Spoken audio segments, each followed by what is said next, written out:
Comme tous les lundis soirs, on a rendez-vous avec le coach de fitness B28, Yvan Rancon. Alors, Yvan, cette semaine, on va parler de quoi? Bonjour Greg, bonjour Stéphane, bonjour à tout le monde.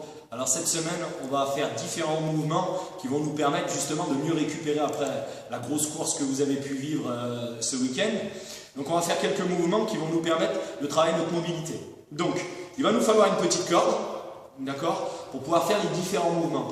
On va avoir un premier mouvement qui va nous permettre d'étirer les épaules, les bras, et aussi qui va nous permettre d'étirer un peu la poitrine. Donc, je vais juste me tourner et je vais vous montrer.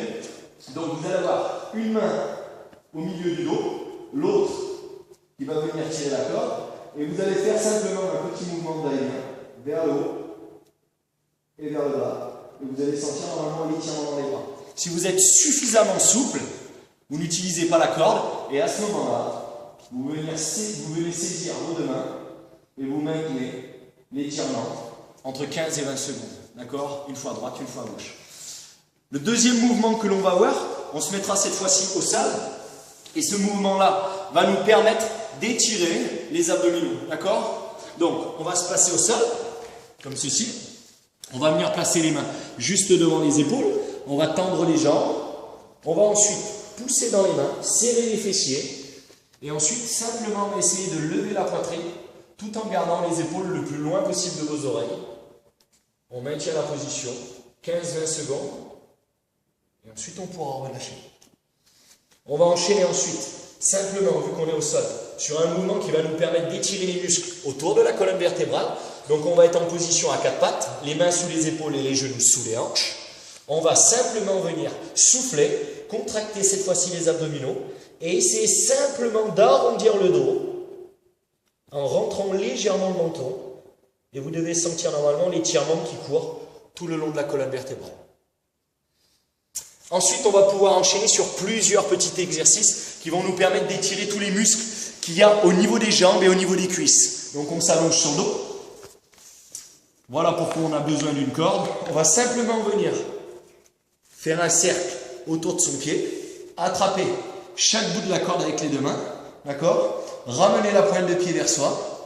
On va contracter l'avant des cuisses pour étirer un peu plus facilement l'arrière des cuisses. On compte 3-4 secondes.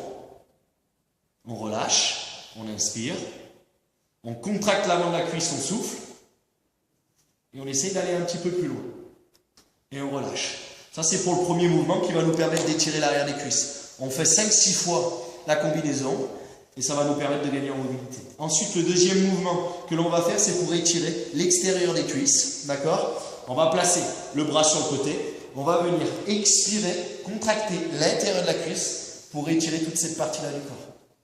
Même chose, on maintient la position 3-4 secondes, on inspire, on revient, on décontracte, et on expire, on contracte l'intérieur de la cuisse pour étirer ici. D'accord? Ensuite, on va pouvoir venir étirer, on va se mettre sur le côté, on va étirer l'avant de la cuisse, le quadriceps, donc même chose, on garde la corde autour du pied, on va se placer sur le côté, on va relâcher la tête. On va maintenant simplement venir contracter notre fessier de la cuisse qu'on étire et on va simplement venir tirer sur la corde. On contracte la fesse et on doit sentir l'avant de la cuisse, le quadriceps qui s'étire. On inspire, on contracte la fesse, on souffle, on tire avec la corde pour nous aider à aller un peu plus loin et on relâche lentement. Même chose. On essaye de faire 5-6 fois la combinaison, ce qui va nous permettre de donner un peu de longueur à l'avant de la cuisse et de récupérer plus facilement. Voilà pour les différents mouvements qu'on peut faire au niveau du stretching pour récupérer plus vite après la course folle. Voilà, merci beaucoup.